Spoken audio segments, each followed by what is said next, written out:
Hello everyone, welcome to happy learning. I hope आप लोग सब अच्छे होंगे। आज की इस वीडियो में हम पढ़ेंगे मूवमेंट और शिफ्ट इन डिमांड कर्व। अगर हम लो ऑफ डिमांड की बात करते हैं तो लो ऑफ डिमांड हमें कहता है कि प्राइस और डिमांड के बीच में हमेशा इनवर्स रिलेशनशिप होता है। प्राइस बढ़ता है तो डिमांड कम हो जाती है, प्राइस कम होता है तो डिमांड बढ़ जाती है और अदर फैक्टर जो होते हैं वो कांस्टेंट रहते हैं। लेकिन क्या रियल लाइफ में ये पॉसिबल है? नो। रियल लाइफ में हमारी डिमांड को बहुत सारे फैक्टर्स इफेक्ट करते हैं। इस वीडियो में हम यही पढ़ेंगे कि ऐसे कौन कौन से फैक्टर है जिसकी वजह से हमारी डिमांड चेंज होती है और उसकी वजह से हमारी डिमांड का ऊपर क्या इफेक्ट पड़ता है। इसे हम कहते हैं change in demand and change in quantity demanded. अगर हम बात करते हैं चेंज इन डिमांड की, अगर हमारी डिमांड में चेंज आ रहा है अदर फैक्टर की वजह से तो उसे हम कहते हैं change in demand. Other factor कौन कौन से हो गए? इनकम, प्रेफरेंसेस, हो सकता है कोई फैशन में चेंज हो रहा हो जिसकी वजह से हमारी डिमांड चेंज हो रही है। इसे हम कहते हैं चेंज इन डिमांड। तो इसकी वजह से जो हमारी डिमांड कर्व है वो शिफ्ट हो जाती है। इसको हम कहते हैं शिफ्ट इन डिमांड कर्व। हमारी डिमांड कर्व डाउनवर्ड स्लोपिंग होती है हमेशा। तो अदर फैक्टर में जो चेंजेस आ रहे हैं उसकी वजह से हमारी जो डिमांड कर्व है वो शिफ्ट हो जाती है।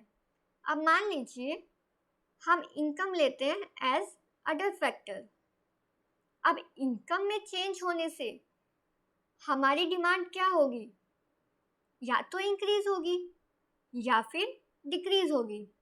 इसको कहते हैं हम इंक्रीज इन डिमांड और डिक्रीज इन डिमांड। नेक्स्ट बात आती है चेंज इन क्वांटिटी डिमांडेड। अब हो सकता है कि हमारी डिमांड अदर फैक्टर की वजह से नहीं बल्कि प्राइस की वजह से चेंज हुई हो। अगर हमारी डिमांड प्राइस की वजह से चेंज हो रही है तो उसे हम कहते हैं चेंज इन क्वांटिटी डिमांडेड और इसकी वजह से हमारी डिमांड कर्व में मूवमेंट हो जाती है और उसको कहते हैं हम movement along the demand curve. अब ये हमारी डिमांड कर्व है। मान लीजिए ये हमारी डिमांड कर्व है। अब इसमें हमारी मूवमेंट हो रही है। हो सकती है मूवमेंट यहाँ पर आ जाए या यहाँ से होके यहाँ तक आ जाए। मूवमेंट कुछ भी हो सकती है। तो इसमें हम कहते हैं या तो हमारी डिमांड एक्सटेंड हो जाएगी जिसको हम कहते हैं एक्सटेंशन ऑफ डिमांड, या फिर हमारी डिमांड कॉन्ट्रैक्ट हो जाएगी जिसको हम कहते हैं कॉन्ट्रैक्शन ऑफ डिमांड। इन चारों को ही हम फिगर की हेल्प से समझते हैं तो आपको क्लियर हो जाएगा। सबसे पहले हम बात करते हैं change in demand. When the demand of a commodity change due to change in other factor, जब अदर फैक्टर की वजह से डिमांड में कुछ चेंज आ रहा है उसे हम कहते हैं चेंज इन डिमांड। अब अदर फैक्टर में चेंज हो रहा है, हम यहाँ पे प्राइस कांस्टेंट लेकर चलेंगे। यहाँ पे प्राइस क्या होगा? कांस्टेंट, क्योंकि हमारा डिमांड चेंज हो रहा है किसकी वजह से? अदर फैक्टर की वजह से, ना कि प्राइस की वजह से। तो हमने यहाँ पे अभी दो केसेस पढ़े थे, या तो हमारी डिमांड इंक्रीज होगी या फिर हमारी डिमांड डिक्रीज होगी। फर्स्ट केस पढ़ते हैं, इंक्रीज इन डिमांड। मान लीजिए ये प्राइस लिया हमने और ये डिमांड। प्राइस तो हमारा कांस्टेंट रहेगा क्योंकि हमारी डिमांड में चेंजेस किसकी वजह से आ रहा है? अदर फैक्टर की वजह से। प्राइस था 10, हमारी डिमांड थी 50। प्राइस वही रहा लेकिन अदर फैक्टर में कुछ चेंज हुआ, हमारी डिमांड इंक्रीज हो गई 50 से 100। ये था प्राइस 10 और हमारी डिमांड कितनी थी पहले? 50। अब हमारा प्राइस वही है, प्राइस कांस्टेंट रहेगा क्योंकि अदर फैक्टर की वजह से चेंजेस आ रहे हैं। डिमांड हमारी चेंज हो गई कितनी? 50 से 100, इंक्रीज हो गई। तो हमें नया डिमांड कर्व मिला। पहले हमारा डिमांड कर्व ये था डी, लेकिन जैसे ही हमारी डिमांड इंक्रीज हो गई तो हमें नया डिमांड कर्व मिला। इसे कहते हैं हम इंक्रीज इन डिमांड, या फिर इसको हम बोलते हैं राइटवर्ड शिफ्ट, कि हमारी जो डिमांड कर्व है वो राइटवर्ड शिफ्ट हो गई। नेक्स्ट बात करते हैं हम डिक्रीज इन डिमांड। अब मान लीजिए प्राइस और डिमांड, प्राइस कांस्टेंट रहेगा, प्राइस था 10, डिमांड थी हमारी 100। प्राइस वही है 10, लेकिन हमारी डिमांड कम हो गई, तो इसका मतलब हमारे अदर फैक्टर में चेंजेस आए होंगे। प्राइस था 10, डिमांड थी हमारी 100, ये हमारा बना डिमांड कर्व डी। लेकिन हमारी डिमांड कम हो गई, अब बढ़ने की बजाय कम हो गई। नया डिमांड कर्व मिला हमें डी डैश, और ये किस वजह से कम हुई? अदर फैक्टर की वजह से। हो सकता है मेरी इनकम कम हो गई हो सकता है जो प्रोडक्ट फैशन में चल रहा हो वो आउट हो गया हो, उसकी वजह से डिमांड कम हो गई हो। तो इसे हम कहते हैं लेफ्टवर्ड शिफ्ट, कि हमारा डिमांड कर्व जो है वो कहाँ शिफ्ट हो गया? लेफ्टवर्ड की तरफ। और हमें नया डिमांड कर्व मिला था डी डैश। क्लियर है? इसको हम कहते हैं चेंज इन डिमांड, जिसमें हमारी डिमांड कर्व शिफ्ट होती है, या तो राइटवर्ड शिफ्ट होगी या फिर लेफ्टवर्ड शिफ्ट होगी। मान लीजिए मेरी इनकम बढ़ गई, तो जिससे मैं अपनी डिमांड इंक्रीज कर दूंगी तो वो राइटवर्ड शिफ्ट हो जाएगी मेरी डिमांड कर्व। लेकिन जब इनकम कम हो गई तो मैंने डिमांड करनी कम कर दी, तो मेरी जो डिमांड कर्व है वो लेफ्टवर्ड शिफ्ट हो गई। ये था चेंज इन डिमांड। नेक्स्ट बात करते हैं हम change in quantity demanded. When the demand of a commodity change due to change in its own price, अपने प्राइस की वजह से चेंज हो रही है डिमांड, तो यहाँ पे इसका मतलब क्या है? अदर फैक्टर क्या रहेगा?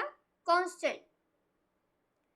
चेंज इन डिमांड में अदर फैक्टर की वजह से डिमांड चेंज हो रही थी और प्राइस वहाँ पे कांस्टेंट था, लेकिन यहाँ पे डिमांड चेंज हो रही है प्राइस की वजह से, तो यहाँ पे अदर फैक्टर क्या रहेगा?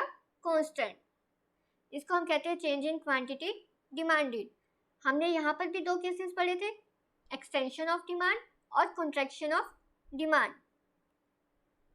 पहला केस देखते हैं हम, एक्सटेंशन इन क्वांटिटी डिमांड। मान लीजिए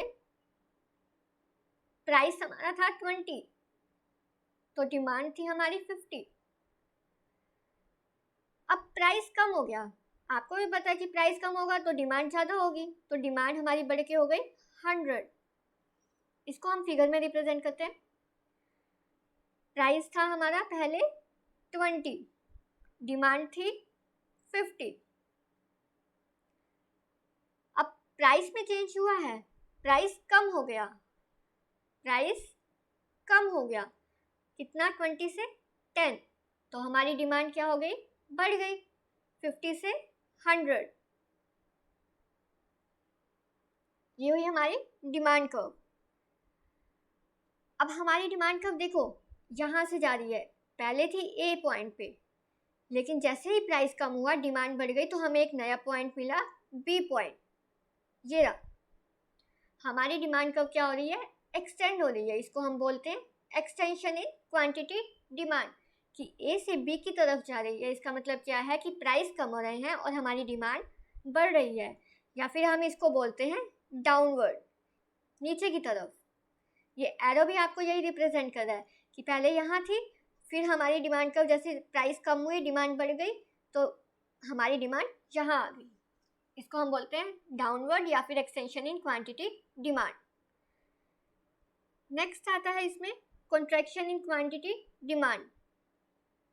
अब मान लीजिए प्राइस और डिमांड, प्राइस था हमारा 10, तो डिमांड थी हमारी 100। अब प्राइस बढ़ गया, प्राइस बढ़ गया तो डिमांड कम हो जाएगी, तो डिमांड हो गई 50।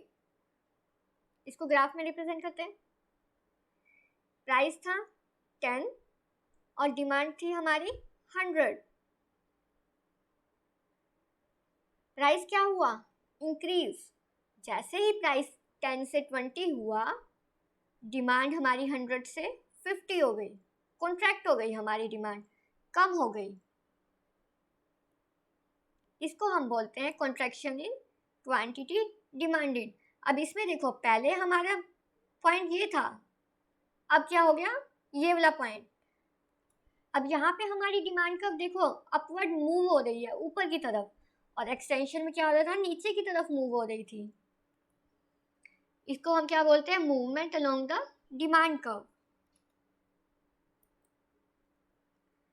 अगर हम बात करें कि हमने चेंज इन डिमांड में क्या पढ़ा था, चेंज इन डिमांड में हमारी डिमांड कर्व शिफ्ट हो रही थी, या तो राइटवर्ड शिफ्ट हो रही थी या लेफ्टवर्ड शिफ्ट हो रही थी। लेकिन चेंज इन क्वांटिटी डिमांडेड में क्या हो रहा है? हमारी डिमांड कर्व मूव हो रही है, यहाँ पे डाउनवर्ड मूव हो रही है एक्सटेंशन में, और कॉन्ट्रैक्शन में हमारी अपवर्ड मूव हो रही है। ये देखो, मान लीजिए यही ए पॉइंट ले लेते हैं और यही बी पॉइंट ले लेते हैं। एक्सटेंशन में हमारी ए से बी की तरफ जा रही थी, लेकिन कॉन्ट्रैक्शन में बी से ए की तरफ आ रही है। इसको हम बोलते हैं कॉन्ट्रैक्शन इन क्वांटिटी डिमांडेड। इस वीडियो में इतना है। Thank you so much. अगर आपको ये वीडियो पसंद आई है तो लाइक कीजिए, शेयर कीजिए और चैनल को सब्सक्राइब कीजिए। Bye bye, take care.